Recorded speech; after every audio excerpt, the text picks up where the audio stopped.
자, 지금 전해드린 대로 윤 대통령의 거부권을 행사한 이 해병대원 특검법 21대 국회 마지막 본회에서 재표결 끝에 부결이 됐습니다. 야당은 22대 국회에서 재추진할 방침인데요. 패널 두 분과 함께 자세히 좀 짚어보도록 하죠. 윤기찬 국민의힘 법률위 부위원장, 김종욱 전 민주연구원 부원장 모셨습니다. 안녕하십니까? 네, 반갑습니다. 자, 먼저 앞서 전해드린 이 정치권 소식이 나가기 전에 북한 관련 소식부터 짧게 좀 짚어보겠습니다. 김정은 위원장이 조금 전에 정찰 위성 발사 실패를 인정하면서 주변국들의 대응을 비판을 했습니다. 우리 군이 이제 타격 훈련을 벌인 것을 두고 용서 못할 불장난이다. 이렇게 이야기했습니다. 이 북한의 반응은 어떻게 우리가 해석을 하면 되겠습니까? 저는 정찰 위성 발사 실패에 따른 그 위험 부담을 네네. 또는 국내적 어떤 관심을 밖으로 돌린 거죠. 네. 그러니까 저희 뭐 비행단이 출격을 했습니다만은 비행 금지 구역 이남에서 했거든요. 그리고 북한이 사전에 예고는 했지만 사실 그것이 공격용인지 알 수가 없잖아요. 네. 당연히 대비 태세는 해야 되는 거기 때문에 저는 일상적인 대응인데도 불구하고 예. 김정은 위원장이 날카로운 저런 반응을 보인 것은 저 실패에 따른 본인들의 타격이 그만큼 컸다. 그래서 국내적 어떤 비난의 가능성을 차단하기 위한 정치적인 행보다. 저는 그렇게 해석을 합니다. 김종욱 교수는 어떻게 보세요? 예, 뭐 말씀하신 것처럼 실패에 대한 어떤 잘못들을 갖다가 전가하기 위한 내용들이라 생각이 들고요. 근데 뭐 이미 이런 내용들을 예고된 측면이 분명히 있기 때문에 네네.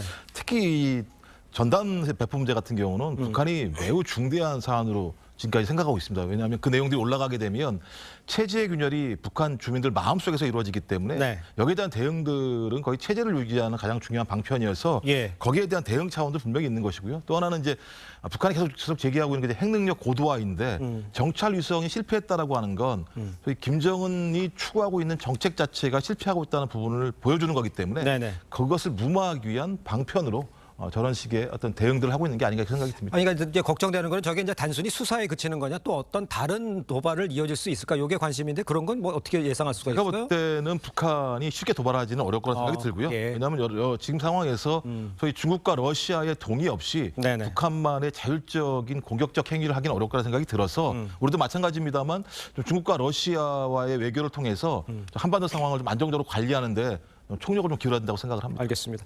이런 가운데 이 어젯밤에요. 대남 전단으로 추정되는 물체가 이 발견이 됐다. 이 재난 문자가 발송이 되면서 시민들도 놀라게 했습니다. 26일 이제 대북 전단에 반발하면서 맞대응하겠다 이렇게 한 다음에 이제 실행에 곧바로 옮긴 거예요. 이 문제는 어떻게 해석을 하면 좋겠습니까? 근데 저는 저것은 이제 북한의 경우에는 사실 당국이 개입해서 대남 전단을 보내는 거로 추정이 그렇죠. 돼요. 예. 근데 우리 대한민국 같은 경우는 당국이 아니고 탈북민들 민간 단체가 보내거든요. 네. 그리고 역대 대한민국 정부는 그것을 사실 부추긴 게 아니고 약간의 관리했어요. 경찰관 직무집행법을 통해서. 예. 근데 문재인 정부 들어오면서 이것을 법으로 금지시켰죠. 예. 그랬다가 이제 2023년도에 이게 위헌 판정을 받았어요. 근데 그 사이의 과정을 보면 저희가 2017년도에 문재인 대통령이 지시를 합니다. 이거 입법적 검토를 해봐라. 네. 그리고 나서 2020년도에 이제 김여정이가 이거 자꾸 보내게 되면 내가 대응하겠다. 예. 판문점 선언에 위반되는 거 아니냐 이런 식의 반응을 보여요. 그 다음에 남북연락사무소를 폭파합니다. 예. 그러니까 저는 지금 이 대남 전단과 사실 김정은 위원장의 저 말이 국지적인 도발, 큰 도발까지 아니더라도 약간의 좀 대비는 하고 있어야 되겠다는 생각이 드는 게 네네. 저희가 남북연락사무소 폭파한 뒤에 법을 만들어요. 금지법을. 그러니까 북한이 도발하게 되면 거기에 대해서 응징하는 게 아니고 북한의 도발을 한 이유를 해칭하는 조치를 취한단 말이죠. 북한을 도와주는 식의. 예. 그런 식이니까 대응 자체를 우리가 강하게 하지 않으면 이전에 2020년도에 있었던 남북연락사무소 폭파 같은 일이 반복될 여지가 없지 않아 있다. 네. 그래서 대응을 좀 강력하게 해야 되지 않겠는가라는 생각을 합니다. 알겠습니다. 자, 북한은 앞서 이제 정찰 위성을 발사를 했지만 실패했는데 직후 대남 전단 살포한 상황 어떻게 해석할 수 있는지는 김종욱 교수께서는 어떻게 해석할 수 있는지 말씀해 주세요. 뭐 일단 제가 볼 때 이 부분 같은 경우는 이미 이제 북한이 예고한 상황이었고 아까 예. 말씀드린 것처럼. 네네. 근데 이제 이 전단 살포 문제와 관련해서 북한이 민감하게 반응하는 측면들에 대응해서 우리도 거기에 따르는 맞대응을 해야 된다고 얘기하는데요. 예. 한반도의 가장 큰 문제가 우발적 충돌이 확산되는 양상들을 보이는 겁니다. 전 그래서 또 북한의 태도에 대해서 우리가 유화적으로 대응하는 문제가 아니라 작은 사건 자체가 우발적 충돌로 확전되는 상황들을 막아야 되는 측면들이 분명히 있고 또 우리 휴전선 인근에 있는 우리 주민들 같은 경우 예. 상당히 이런 문제가 발생했을 때 매우 큰 위협을 느끼는 상황이 분명히 있기 때문에 네네. 마음만 같아서야 저런 행위에 대해서 강력하게 응징하고 싶겠습니다만 그 응징이 그 이후에 발생할 확전의 양상들을 제어할 수 있는 가능성들에 대해서 우리 스스로가 예를 들면 확신할 수 없기 때문에 네. 상황 관리가 원천적으로 더 중요하다고 생각을 하는 거죠. 근데 그 상황 관리 측면에서 보면 저희가 대북 전단을 보내는 것에 대해서 정부가 사실은 막고 있어요. 근데 경찰관 직무집행법을 막고 있었는데, 네. 그러니까 저희가 부추기는 게 아니거든요. 근데 북한 같은 경우에는 당국이 보내잖아요. 그럼 북한한테 야 너네 당국이 보내지 말아라고 해야 되는 거죠. 그게 상황 관리죠. 그러니까 우리 같은 경우 민간인들이 보내는 것에 대해서 전혀 부추김이 없고 여태까지 막아왔거든요. 네. 그건 이명박 박근혜 정부도 마찬가지고. 그러다가 이제 문재인 정부에서 법으로 막은 거였어요. 네. 그렇기 때문에 우리가 언제든 부추긴 게 없는데 왜 그 우리 책임이냐. 이게 사실 표현의 자유라고 해서 헌법재판소에서 위헌 판결이 난 거거든요. 그러니까 상황 관리라고 하면 사실은 북한에 대해서 북한 협상을 통해서 얘기를 해야죠. 그 판문점 선언이 지금 거의 3월에 됐다 하더라도 그래서 만약에 조금이라도 남아 있으면 하지 말아야 되는 거 아니에요. 당국 간에는. 근데 당국이 저러고 있으니까 먼저 저거 위반하는 그러니까 거죠. 저희가 우리의 짧게 책임을 묻는 게 절대 정리해주세요. 아니라 예, 예. 책임을 묻는 게 절대 아니라 책임의 문제를 제기하는 게 아니라 그런 상황이 발생했을 때 상황을 관리하는 것 자체가 우리 국민의 안전을 위해서 중요한 상황이 있기 때문에 북한의 태도만 가지고 우리가 예를 들면 우리의 방식대로 한다는 것 자체가 불러올 불확실성에 대한 문제를 제기하는 거예요. 다른 게 아니고. 네, 알겠습니다. 네, 예. 짧게만 짧게만 한 하면 말씀. 이전에 문재인 대통령이 2017년도에 북한이 ICBM을 쏩니다. 그러니까 대북전단 문제를 제기하면서 쏴요. 그러니까 문재인 대통령 야 이거 대북전단 법을 막을 걸 지시해. 그때부터 시작이 된 거예요. 김여정이가 남북 연락선 폭파합니다. 그러니까 우리가 대응한 게 대북전단을 막을 수 있는 법적 근거를 마련하고 입법을 해요. 예. 이런 게 과연 상황 관리일까? 이건 깊이 고민해야 되지 않을까요? 알겠습니다. 민간이 한 거와 북한에서는 북한 정부가 한 것인데 차이가 있다 이런 얘기를 지적하시는 것 같습니다. 자, 계속해서 좀 중요한 일이 있죠. 정치권 소식 본격적으로 좀 짚어보겠습니다. 어제요 해병대원 특검법 재표결에서 이탈표가 얼마나 나올지 관심이 모아졌었잖아요. 제가 시즌을 보면서 한번 좀 말씀을 드리겠습니다. 지금 올라온 보면을 보면요, 179가 가결이고요, 부결이 115. 이 무효가 4표예요. 그런데 지금 국민의힘의 5표 정도가 내가 찬성을 하겠다라고 했는데 저 표가 무기명이기 때문에 어디로 갔느냐 이것 때문에 고민을 하고 있는데 윤 부위원장께서는 어떻게 보십니까? 저 상황에 대해. 그러니까 이게 공교롭게도 지금 국민의힘 의석수가 113이에요. 네. 거기다 무소속 한 분하고 자유통일당인가요? 그 황보성 의원까지 황보성, 하면 딱 예. 115명이거든요. 예. 그럼 부결하고 무효표 합치면 115명이거든요. 네. 그러니까 저 5분이 공언한 대로 만약에 그런 내용의 투표를 하지 않았다 그러면 나머지는 이제 민주당 범야권에서 나왔다고 봐야 되겠죠. 네. 그러니까 저분들이 저렇게 공언한 이후에 어떻게 투표했는지 결과가 공표가 안 되기 때문에 실제 보면 민주당 내에서도 내분이 있을 수 있는 거고. 그러니까요. 국내심 입장에서 보면 추경호 의원에게 단속 잘했다, 또 설득 잘했다 이렇게 또 칭찬해 갈 수 있는 거고 하기 때문에 상당히 해석의 여지가 있는 투표 결과다. 아주 공교롭게도. 그렇기 때문에 저 부분은 특검법이 사실은 그 국회의원들께도 네. 호소가 덜 됐다. 예. 이렇게 판단하는 것이 이건 당내 문제가 아니고 오히려 민주당 범야권에서 지금 이탈표가 있다고 봐야 되겠죠. 예. 공언했기 때문에. 그렇다면 국민의힘에 대해서 편지 써가면서 설득할 것이 아니고 범야권의 자체에 대한 설득에 실패한 게 아닌가 이런 생각을 합니다. 김종욱 교수께 이렇게 여쭤볼게요. 지금 아까 좀 전에 언급을 해줬습니다. 공개적으로 찬성 입장을 밝힌 여당 의원들 모두 실제로 표결에서 찬성표를 던졌다. 그렇다면 범야권에서 이탈표가 나온 거라고 상상할 수가 있을 것 같은데 그 얘기는 동의하십니까? 그 말은? 뭐 이제 무기명 투표기 때문에 확인할 수는 없습니다만 예. 경우의 수는 3가지겠죠. 말씀하신 것처럼 민주당 내에서 일부 이탈표가 나왔거나 네네. 아니면 국민의힘에서 찬성한다는 분들이 찬성을 안 했거나 예. 아니면 개혁신당이나 제3지대 정당에서 찬성을 안 했거나 이 3가지 중에 하나인데 네네. 제가 볼 때는 어느 하나를 규정할 수 없을 것 같고요. 예. 이 여러 가지의 이 3가지 상황 자체가 좀 결합된 것으로 보이기 때문에 예. 좀 그렇다면 일단 기본적으로 국민의힘 같은 경우는 소위 특검법이 통과됐을 때 윤석열 정부뿐만 아니라 국민의힘도 막대한 타격을 받는다라고 하는 공명 의식에 대한 결집 효과가 발생했다라는 측면들 이건 제가 동의할 수밖에 없을 것 같고요. 네. 또 민주당 내에서도 제가 볼 때 일부 이탈표가 있다면 내부적으로 소위 이 최해병 특검법에 대한 강고한 결집들을 하지 못했다라는 점에 대해서는 일정한 자기의 한계가 있었다는 측면들이 분명히 있다는 생각이 들어요. 저는 그래서 앞으로도 마찬가지입니다만 민주당이 내부의 결집 문제를 떠나서 네. 여론과 함께 정확하게 이 사건의 진실이 무엇인지 국민들에게 충분히 밝히는 작업들을 21대에도 계속 해나가는 작업들이 중요하다는 측면들을 예. 어떤 남겨두는 하나의 과제라고 생각을 합니다. 알겠습니다.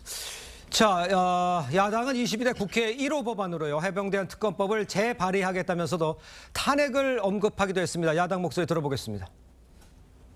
이 정부가 또 여당이 왜 이렇게 극렬하게 진상 규명을 방해하는지 그 점에 대해서 한 점 의혹 없도록 절대 포기하지 않고 끝까지 해나가겠다는 말씀드립니다. 윤석열 정권은 마침내 탄핵 열차에 연료를 가득 채우고 마침내 시동을 걸고 말았습니다. 매우 통탄스럽습니다. 자, 내일 22대 국회가 개원하죠. 범야권이 192석으로 늘어나면서 여당에서 8명만 이탈해도 통과가 되는 이런 상황이 22대에 예고가 돼 있습니다. 이탈표가 더 나오면서 통과될 가능성, 이거는 뭐 상상하기 싫은 이야기지만 현실로 닥치는 상황이 돼버렸어요. 어떻게 될까요? 저는 이탈표 여부를 떠나서 특검법이 이제 다시 발의되겠지만 네네. 통과될 가능성 거의 제로에 가깝다고 봅니다. 그렇습니까? 왜냐하면 오히려 더 예. 동력을 잃은 거야 되는 거고요. 예. 지금 모수를 보면은 180석에서도 이렇게 이탈이 나오는데 더 늘었잖아요. 네네. 192석인가 그렇게 되잖아요. 예. 그렇기 때문에 그분들을 단합시키는 것도 야권에서 어려울 뿐더러 또 하나는 공수처와 경북경찰청의 수사 결과가 나오든가 아니면 상당한 수준으로 진행이 될 거예요. 예. 그럼 만약에 진행이 많이 됐다 그러면 거기에 윤석열 대통령 등 그 청와대 용산의 개입 이런 사실들이 나왔다. 예. 그러면 특검할 필요가 없는 거고요. 나오지 않았다. 그래도 특검할 필요가 없는 거잖아요. 그러니까 수사가 진행되고 있기 때문에 저는 시간이 갈수록 네네. 특검의 동력은 사라지는 것이고 예. 또 하나는 이번에 표에서도 확인이 됐지만 사실은 대통령 탄핵을 목적으로 한 특검법이라고 저희가 규정을 해놓고 예. 여기에 상당수 의원이 동조하는 입장에서 아하. 여당에서 대통령이 탄핵시켜서 임기가 줄어들게 되면 네네. 사실은 누가 손해를 보죠? 여당에서 거부권이 없어진 꼴이 되는 거거든요. 그렇다면 야당과의 협상력은 아예 상실되는 겁니다. 따라서 이런 여러 가지 측면에서 보면 특검법의 동력은 상실됐다. 그렇게 판단합니다. 특검법의 동력은 상실됐다고 얘기지만 하고는 있지만 야당에서는 다시 한번 강력히 밀어붙여 통과시키겠다 이런 상황이죠. 그렇죠. 22대 제1호 어떤 당론 그러니까요. 법으로 예. 통과시키겠다는 얘기를 하고 있는 것이고요.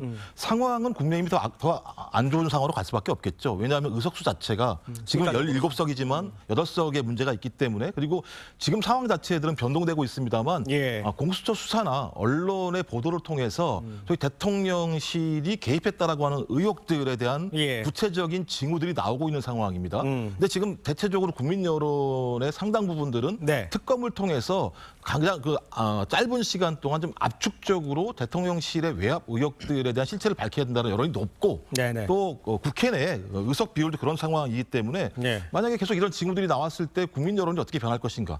저희 국민 여론들이 계속 더 특검을 압박하고 있는 상황임에도 불구하고 대통령을 지키기 위해서 국민의힘이 지속적으로 거부권 행사나 네. 예를 들어 재의결을 막는 상황이 벌어지게 된다면 저는 그 이후의 상황 자체가 국민의힘에게 좋을 것인가라고 하는 내부의 분열들이 발생할 수밖에 없다. 네. 과거 사례가 그렇지 않습니까? 대통령을 지키기 위해서 나름대로 국민의힘 내부가 계속 그것을 지키려고 했었습니다만 국민 여론에 의해서 그 국민의힘 과거 전신당 같은 경우가 분열되고 분당되는 과정이 분명히 있었기 때문에 네. 저는 어느 순간부터는 국민의 여론에 순응할 수밖에 없는 상황이 올 가능성도 꽤 있다. 저는 그렇게 생각합니다. 아니, 이제 그런 교수님, 근데 그 문제는 지금 공수처가 수사를 하고 있잖아요. 네네. 수사 결과가 특검을 추진하고 있는 과정에서 수사 결과가 나오면 수사 결과를 확인하고 진행을 해야지 그건 별도로 가고 제가 특검 따는 겁니까? 왜 그렇게 말씀을 예, 드리냐면 예. 공수처 같은 경우는 수사할 수 있습니다. 네네. 하지만 기소할 수 있는 권한이 없어요. 검찰이 줄 수밖에 없습니다. 네네. 근데 지금 검찰 인사를 다 당했잖아요.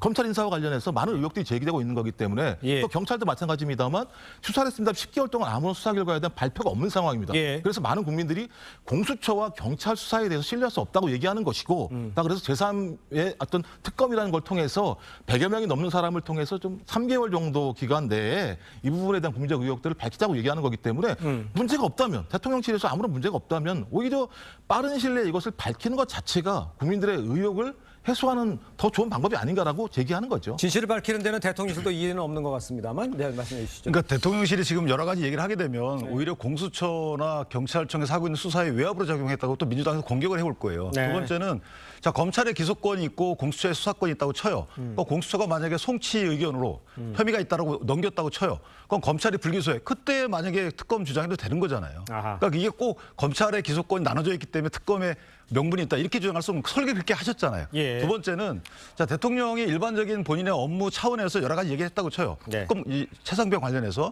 그것이 바로 직권남용이 되나요? 그렇게 따지면 예전에 김학의 수사를 지시한 문재인 대통령 그 수사에 따라서 지시에 따라서 이광철 민정비서관이 여러 가지 행위를 했죠. 안 좋은 행위를. 예. 이규현 부부장 검사가 당시에 뭐 허위 서류 작성해가지고 여러 가지 또 했어요. 허위 출국 금지.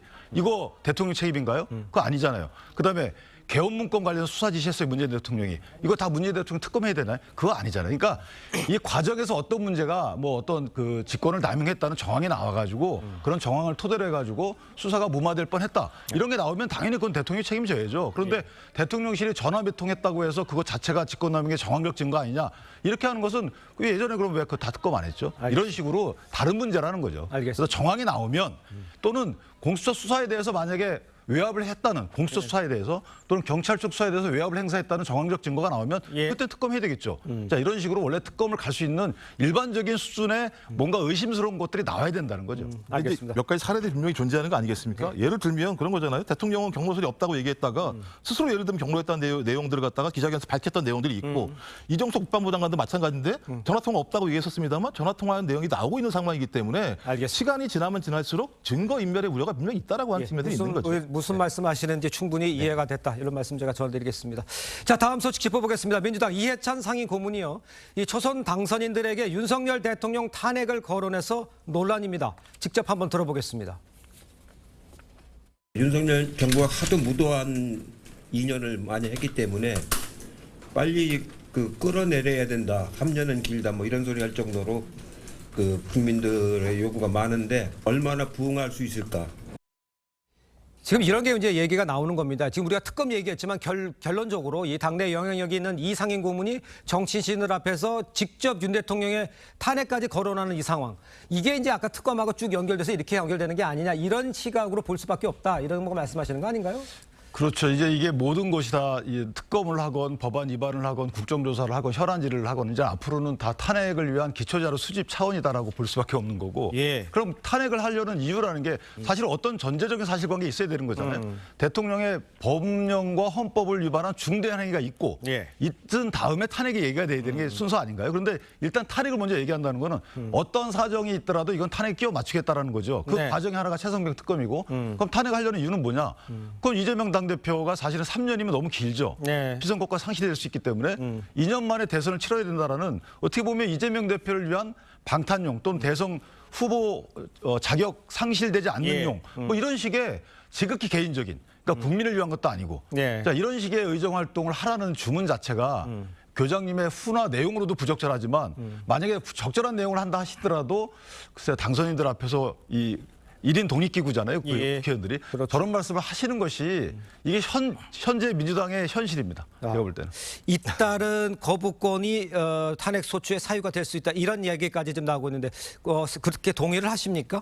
뭐 일단 기본적인 핵심은 헌법 조항에 65조에 이렇게 나와 있는 거죠. 헌법과 법률을 위배하면 국회는 탄핵할 수 있다라고 하는 건데 일단 법률 위반의 중대성 문제가 가장 중요하겠죠. 그렇겠죠. 예. 근데 지금 얘기가 나오는 게 계속 하나의 정황 증거들이 계속 나오는 상황들 같은 경우는 법률 위반의 중대성이라고 하는 측면들을 계속 더 어떤 축적시켜주는 측면이 분명히 있는 거죠. 예. 그래서 윤 대통령이 8월 2일 날, 작년 8월 2일 날 새 통의 전화를 이종섭 전 국방부 장관과 했다. 근데 그 와중에 이첩된 자료가 다시 회수되는 과정들이 있었다. 네. 그 정황 증거입니다만 예. 그렇다면 대통령의 통화 내용 자체가 일종의 이종섭 전 장관에게 지시한 사항이 아닐 거라는 의혹이 분명히 제기될 수 있겠죠.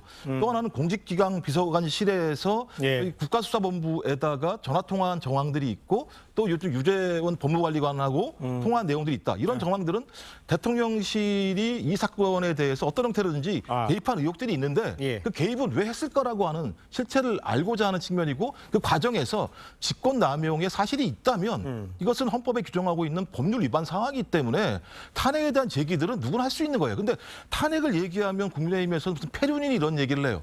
아니 헌법에 규정돼 있는 사항에 대해서 발언한 것 같다가 예. 패륜이라고 얘기한다는 것 자체가 제가 볼 때는 법치국가에서 나올 발언이 저는 아니라는 생각이 들고요. 예. 탄핵 사유가 되면 탄핵하는 거죠. 근데 그러니까 탄핵, 예, 말씀하세요. 수사를 통해서 그런 사유가 발견이 되고 입증이 돼야 되잖아요. 네, 네. 그래야 탄핵하는 거 아니겠어요?